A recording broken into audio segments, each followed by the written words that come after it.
Today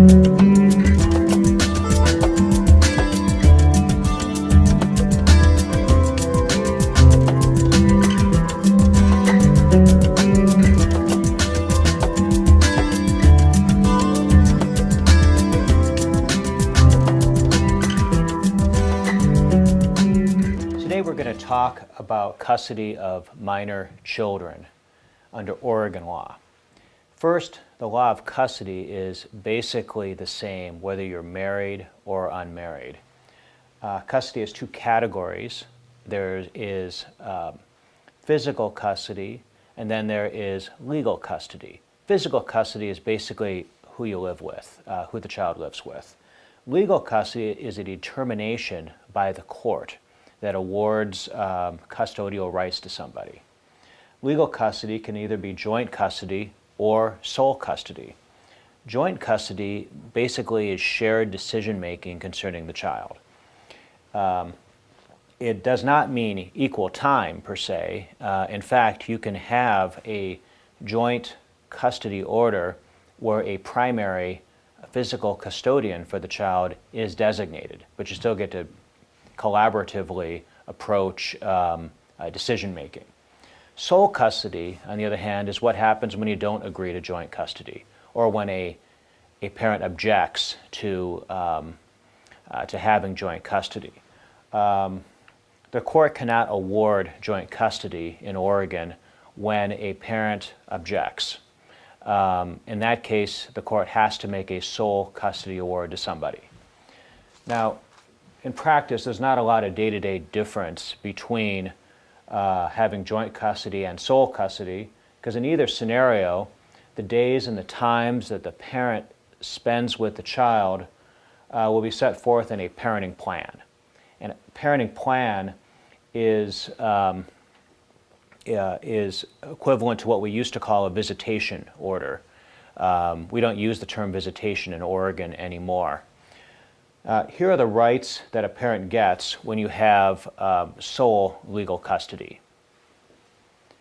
And as you can see, this comes down to what I call the big three, and that is the right to be the final chooser and decider for issues concerning school, healthcare providers, and in a qualified sense, the religion. What is not on the big three is the right to move with your child to a place far away. In some states, you can do that with a sole custodial award, but not in Oregon. You have to get court permission if the other parent objects. Now, here are the rights of the non-custodial parent. And as you can see here, these are statutory rights. They are actually embedded in our statutes. And I think the bottom line to remember here is that if you have sole custody, you can choose the big three, particularly schools and medical providers. But if you are non-custodial, you still have all the same rights as the custodial parent does in order to access information and records concerning your child to the same extent as the custodial parent. And that's one of the reasons why there's not a lot of functional difference on a day-to-day level between being a custodial parent and a non-custodial parent in this state. So how does a court decide custody? Well, first, it's generally better to agree to custody and a parenting plan. You know your kids better than the judge does, and you know their individual needs and preferences, and you know what's going to work in your life realistically, especially if you have different work schedules. And so always try to mediate before you bring your matter to court. If you do end up in court, here are the factors that the court will look at when determining the best interests of the child, and that's the task of the court, the best interests. There are 6 basic factors, but I'll isolate one in particular, and that is the preference for the primary caregiver. And that is not just the logging of more hours than the other parent, but it is also the quality of that time spent.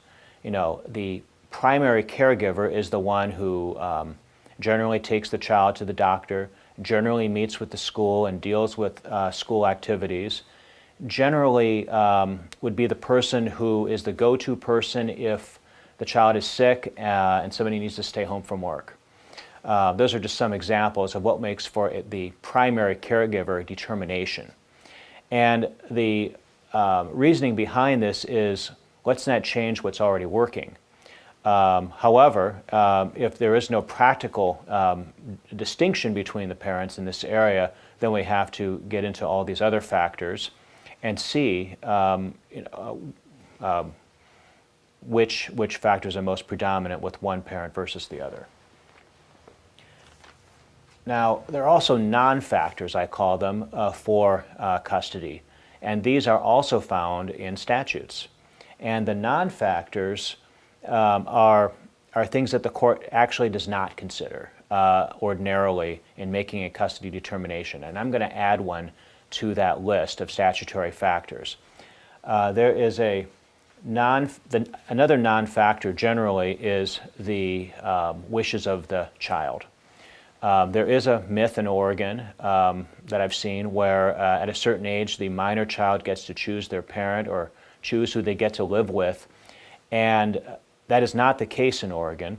An older teenager's preference may be taken into consideration by a judge, but the court is the final decider, and this is frankly an effort to keep children out of the middle of proceedings.